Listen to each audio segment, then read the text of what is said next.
Hello students, in today's video, let us understand the effect of temperature on mobility. We have defined the concept of mobility in the previous videos. We defined mu as V by E. For this represents the ease with which a charge carrier will be moving through the crystal lattice. And the mobility of electrons and holes will depend on the scattering within the lattice. If there is no scattering, electrons and holes can move through the lattice without any hindrance. But the scattering will affect the mobility of the electrons and holes. The two important sources of scattering in a semiconductor are phonons and impurities. We know phonons are due to lattice vibrations. They are the quantum particles relating to lattice vibration. And impurities are either due to the acceptor and donor atoms, or there might also be some structural impurities like dislocations and other imperfections. They will also contribute to scattering of electrons and holes in a semiconductor. It has been theoretically found that the ion mobility due to the ions inside the semiconductor and other impurities inside the semiconductor is related to temperature as dT raised to 3 by 2. Mu I is proportional to T raised to 3 by 2. Whereas the phonon mobility due to lattice vibration is related to temperature as T raised to minus 3 by 2. So this is how the mobility due to the ions, the ion mobility or the mobility due to impurities is related to the temperature, and the phonon mobility mu L is related with the temperature. Now, with these independent mobilities being temperature dependent, the total mobility of the charge carriers within the crystal will also be a temperature dependent function. So let us calculate how this total mobility will be dependent on temperature.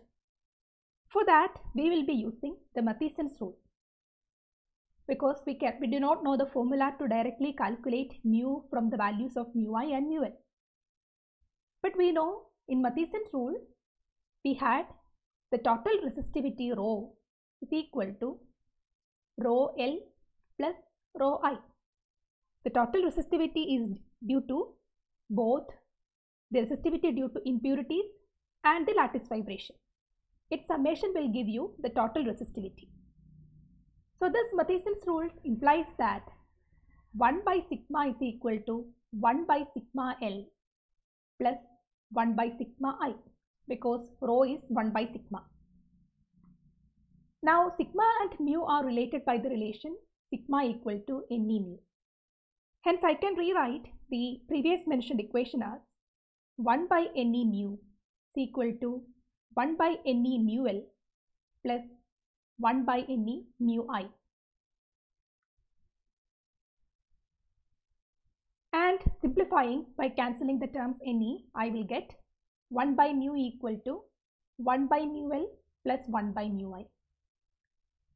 So if we are given with the mobility due to the lattice vibrations, the phonon mobility and the ion mobility, then the total mobility is related as given in this equation, equation 1.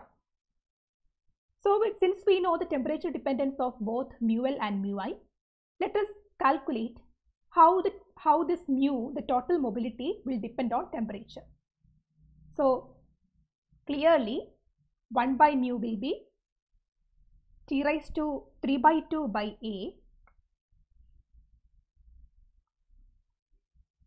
which is 1 by mu L, plus T raised to minus 3 by 2 by B, which is 1 by mu I.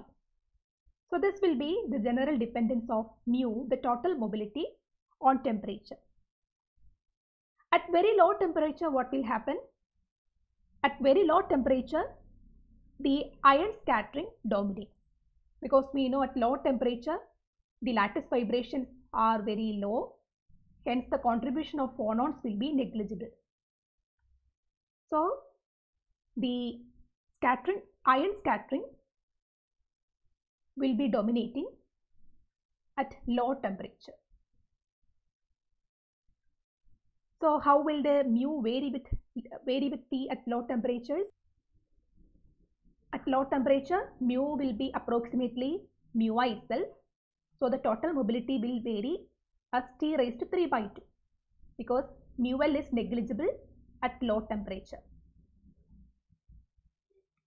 due to low lattice vibrations. Lattice vibrations are due to temperature, right? But at high temperature,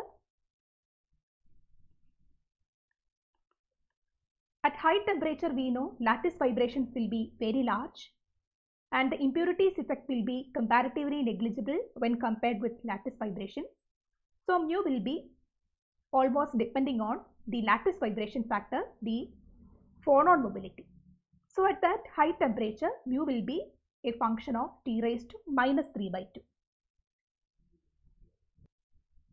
Now in the case of a pure sample, we know impurities are very less and hence mu will be a function of T raised to 3 by 2 alone. So in the case of a pure sample, since there are no impurities, mu will be a function of lattice vibrations alone. That is, mu will be a function of T raised to minus 3 by 2. Sorry, T raised to plus 3 by 2, which is mu L, which is the dependence of mu L on temperature. Now let us see a graph showing the variation of mu with temperature. So in this graph, you can see the dependence of mu on temperature. So case A, for a pure sample, as we have said, mu is proportional to T raised to minus 3 by 2 for all ranges of temperature, since no impurities are present.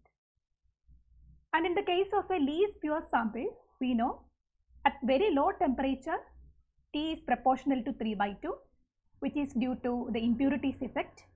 And at high temperature, T will be getting proportional to T raised to minus 3 by 2, which is due to the phonon mobility mu I.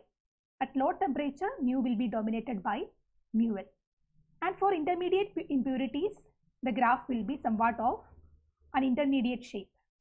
So this shows the variation of mobility with temperature.